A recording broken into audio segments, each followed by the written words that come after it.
There we go. Hey, Mike.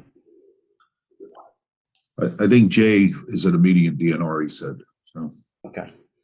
All right. So, good morning, everyone. My name is Delegate Kevin Hornberger, and this is a Cecil County delegation meeting early on a Friday morning. I thank everyone for joining me.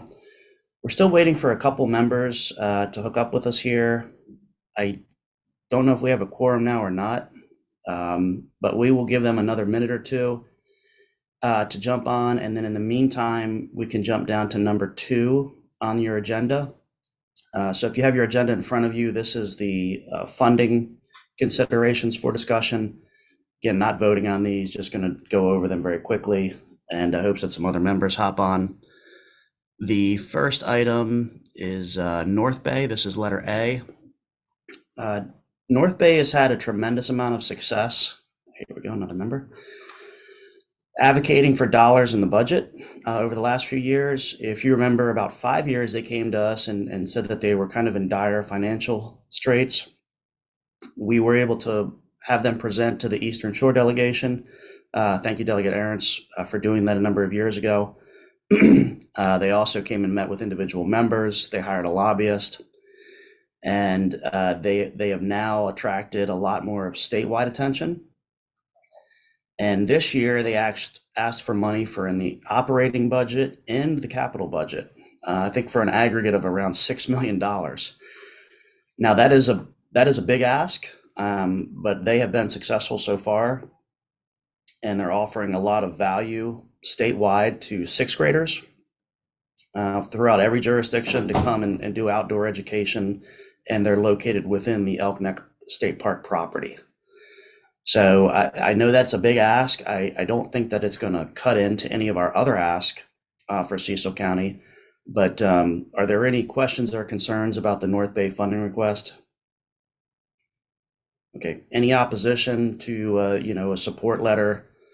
I believe that they directly went to the governor for this, and it would just echo the language that they had and the funding request that they had. Okay. I make a motion that we write a support letter from Cecil County delegation. Oh, sure. Okay, great. Anyone in opposition or concerns? So that's okay. A second. Okay. All those in favor say aye. Aye. And we can vote these as a bunch too, if you don't want to have to vote every one of them. The next one is the town of Elkton. They have a what they refer to as their beach. So this is a waterfront property that's at the tail end of Southfields. This is one of the largest developments occurring right now in the state. It's approaching $1 billion. It does have a waterfront aspect to it, and they approached Senator Hershey and myself and Delegate Greist about funding. I believe Greist isn't on here, but I believe it's for $250,000. I wanted him to confirm that number. But this is just improvements to make the beach accessible to the public. And if you look at the grand plan for Southfield's property, it includes recreation, and then there's also an outdoor sports component that has the basketball courts and other sports fields. So this is a small ask, and we want to help out the town of Elkton. Any questions or objections to that funding request? Okay. Seeing now, we'll move to the next one, which is our LBI. This, I guess, is the new term for bond initiatives.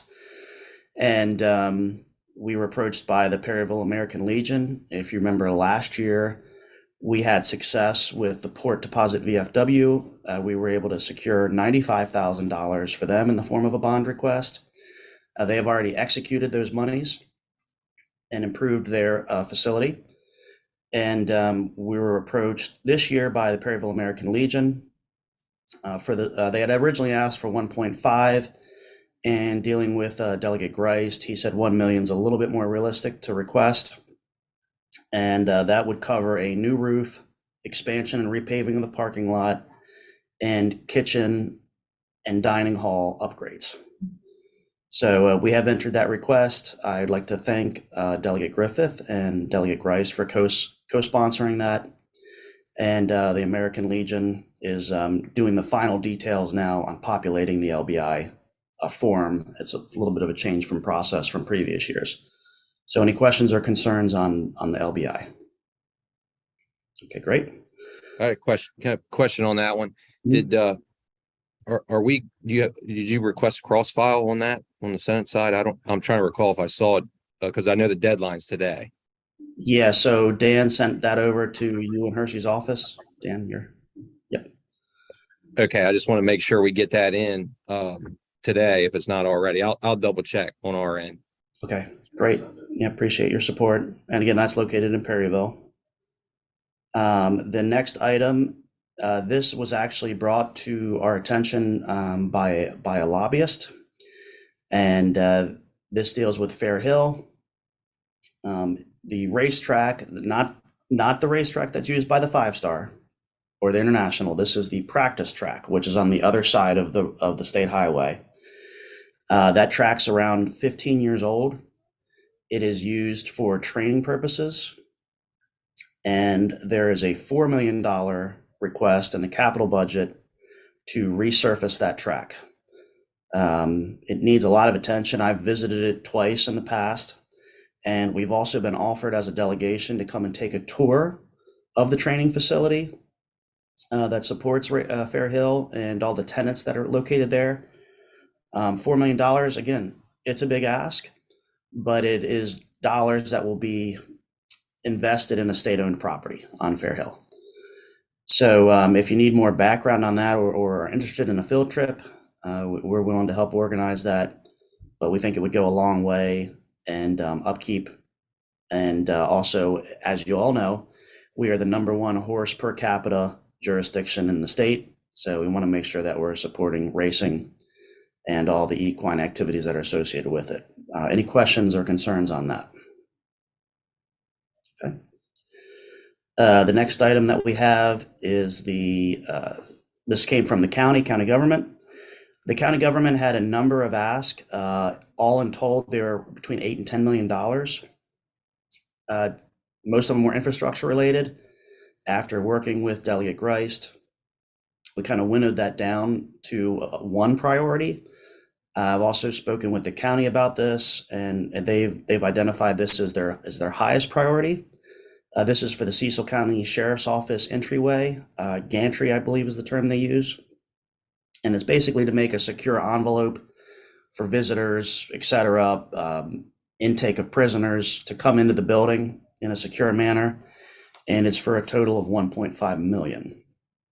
So this would be a bond request from the county, and Delegate Greist and I identified this as the highest priority. Is there any objections or questions to the gantry? Okay. The last item is a repeat from last year. If you remember, we were approached by the Fair Hill Nature Center. This is a nonprofit that operates at Fair Hill and has since operated since 1990. They bring middle schoolers in Cecil County Public Schools out for the day, and they do nature research in the creek. They take water samples, and they educate the kids on ecosystems and biospheres and all these other fun things. I actually got to do it as a child when I was a very young man. And historically, they were able to get proceeds from the race that occurred at Fair Hill. And because of COVID and the 5-star, that race no longer occurs. So they have lost a funding stream. So they asked for this late last year. We were not able to get it into the budget. However, they're still interested in funds. They have new leadership and are becoming very active. So we're going to ask, there is an educational set aside within the budget. All told, it's about $4 million. North Bay is a recipient of some of that money. So we're going to see if we can slide them in to that reoccurring educational fund and get them some operating dollars. It would be somewhere between $50,000 and $100,000 would be the ask. Again, we weren't successful in this last year, but we're willing to give it a try again this year. So with that, that's the last request that we've identified, from different interest groups in the county. Any objections to the Fair Hill Nature Center, questions or concerns? Okay. So for the items listed A through F on your agenda, if there's no questions or concerns, I'd like to make a motion that we, try to support these any way we can, be writing a letter or talking to appropriations members. Does anyone want to second that? I'll second. Okay. All those in favor of supporting those funding initiatives, say aye. Aye. Okay. All right. Motion passes. All right. Looks like we're still missing a few members here, but in the interest of time, we can jump up to agenda number 1. This is the SB 517, HB 1140. There was a motion, there was a request made to entertain this as a delegation bill. Lots of background on this. Does anyone have any comments on the bill? Sorry, I was a little late on this. Before we move on to that, I'm checking with staff and all, but I don't believe I got the request to cross-file a lot of these on agenda item number 2. I think we got one maybe for like the beach thing there at Elkton, but I don't believe we received a request to cross-file most of these other ones. It would be nice, if, especially if it's in whoever's district it is, if we got that request. So maybe there was a communication issue there or whatever, but I'm obviously very supportive of all these things, but it would be nice if we had that communication where we could get this paperwork in on time. Okay, let me ask my staff here, Dan, on the LBI. Yeah, we originally sent that over to Hershey after Jeff gave it off to us. Okay. Information. Okay, so the LBI is the only one that required legislation. We sent that to Senator Hershey, and checking with my staff here, I don't know if he shared that with you or not. Eric, I see Erica's on the line. Well, there's only 2 of us, so in the future, if you could share that with both of us, it'd be very helpful. Okay. The other items are just advocacy through the budget, and Delegate Grice is working on those. They don't require a bill to be entered. Right, but the LBI for Perryville is in District 35, not 36. So it would be really nice to be included in those discussions. Yeah, so historically, excellent point. Historically, Hershey had put in the LBIs for Cecil County. So that's oversight on our part, and we'll send that over here immediately. So I apologize for that. That's my mistake. Steve, are you on? Not the one for the Elkton Park. Kevin, this is Hershey. I think I just got the one for the Elkton Park, and that's it. But I can get Erica to talk to Dan over there to get the other ones. Okay. Delegate Riley. Yeah, I had a question on, so I see, I don't know if Delegate Grace is on or not, but anyway, so how does it work with the budget? I know he's over here and approves. What about budget and tax on the Senate side? Do we have to send something over there, or is Delegate Grace taking care of that as well? Yeah, so we gave a list to Delegate Grice, and then he tries to identify those within the appropriation budget. And because we have the budget first, Right. Okay. Right. Sure. The concept is hopefully our Senate counterparts can preserve those items if we get them on, and then if we can't get them on, if they can get them on when it gets to their side, that'd be great. Great. Thank you for the explanation. But we want to make sure that we're all in agreement for these items, before we take action. Okay. Delegate Grice, did you want to weigh in on the agenda budget items?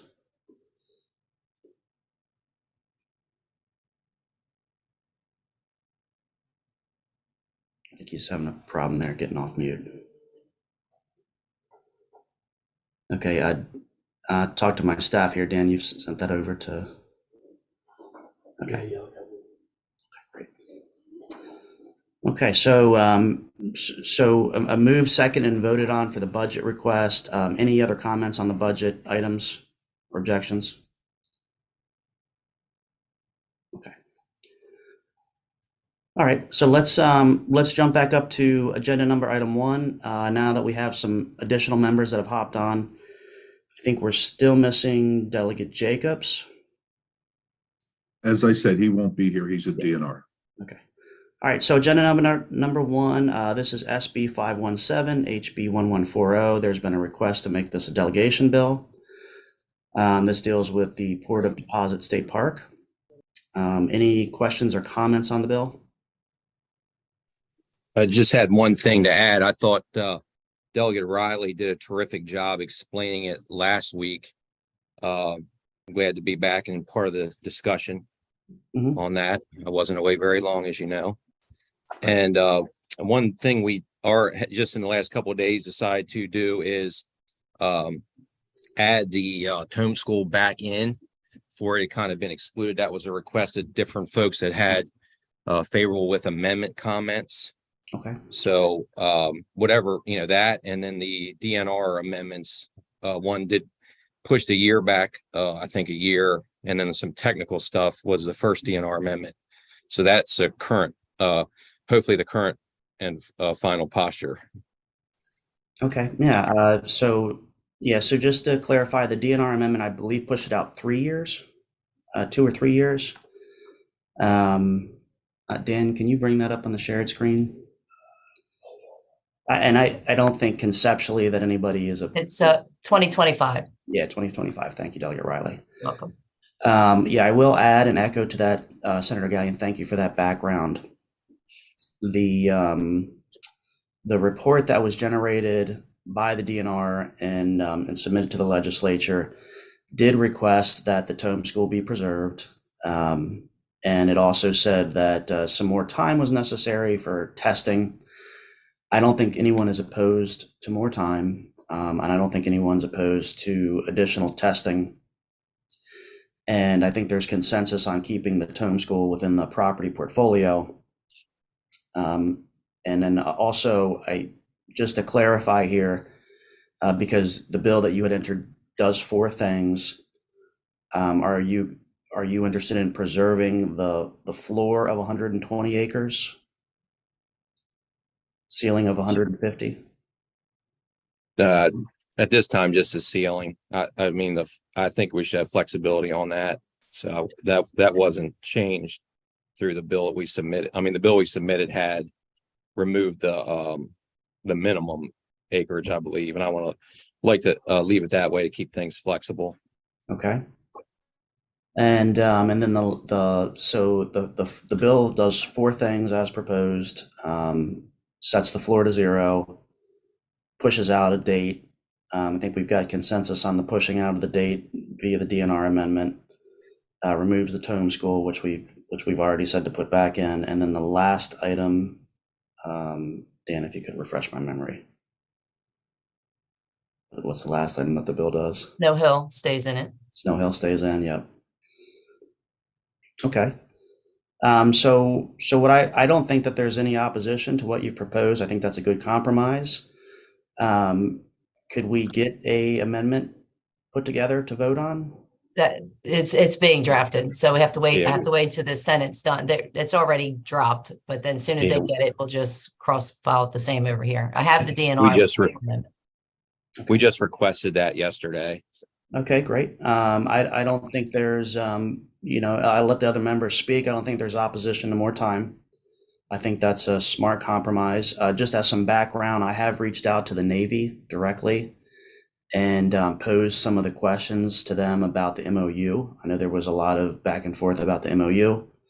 So what I would recommend is we get that amendment in hand. Doesn't sound like there's any objections to that, and we can vote on it early next week. Me, yeah, because we should have it by then. Yeah, we probably, he'll probably get it today, and then the cross file of it's fairly quickly. So okay. All right, I appreciate everyone working together on this, and we always come down here and try to compromise on things. So with that, are there any other questions, concerns about HB 1140 or SB 517? Okay. Seeing none, I have a final agenda item on there about Cecil night. Want everybody to get very excited and amped up about this because it's going to be quite a hoot. We have 150 people already RSVP'd. It will be on Monday night. I'm going to announce it today on the floor. I would ask that Senator Gallion or Hershey that if you could do the same with your colleagues. It will be at Red Wine from 4:30 p.m. to 8 p.m. So you have some time to stop in and check in with everybody before our floor session starts. And the Cecil Chamber is incredibly invigorated about this event, and they're oversubscribed for sponsors. So it should be a really good turnout and a fun night. So make sure everybody shows up for that. Okay. Any other questions, concerns? We're right at 8:56 here, and we've got Eastern Shore delegation up next. Hey, Kevin, real quick, I just figured out how to get myself off on mute here. Excellent. In regards to these capital requests, yeah, I'll definitely send everybody those. So I guess the plan is our capital, our committee, whatever we're not able to get into the capital budget on the House side. I mean, we're in pretty close communications with Guy Gazzoni and all those guys on B&T. Because oftentimes what we have to do is we have to split these things down the middle for these priorities. And so Senator Gallion, I'll make sure that your office gets at least, the priorities that we have for Cecil County. Most of the priorities that we've gotten are from county government. And we're going to try to get those in the budget, but it doesn't look great. I can tell you that the Elkton project, I'm hoping that we'll get all that project in on the House side. It's being lobbied pretty hard by Lisa Harris Jones, who's had multiple meetings already with leadership in both houses. So that might be really like a Democrat leadership priority to fund that project. So Okay. And Jeff, all of the items on the agenda, I believe you and I have spoken about, and just continue to advocate for those as you always have done. And we've got the consensus here of the delegation. We know there's a lot of money floating around this year in the budget, and want to make sure we're identifying the proper pots and getting funding for the folks back home. So appreciate the team effort here. Okay. With that, I would ask for a motion to adjourn. So moved. Make a motion. Yep. Second. Okay. Everyone have a great Friday, and we'll see you at Cecil night